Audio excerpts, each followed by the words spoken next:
Posna čorba od paradajza. Sastojci za posnu čorbu od paradajza: 1 manja glavica crnog luka, 1 le soka od paradajza ili pasiranog iz tetrapaka, 2 šargarepe, 1 suva papričica, posna testenina, začini, so, šećer, origano, malo mlevene paprike, biber.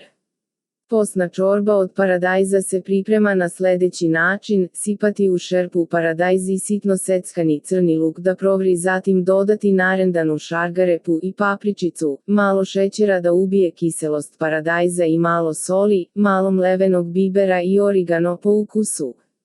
Potom dodati posnu testeninu po želji i kad se skuva servirati. Za najnovije recepte kliknite subscribe, like i zvons, svaki dan najnoviji recepti, zato nas zapratite.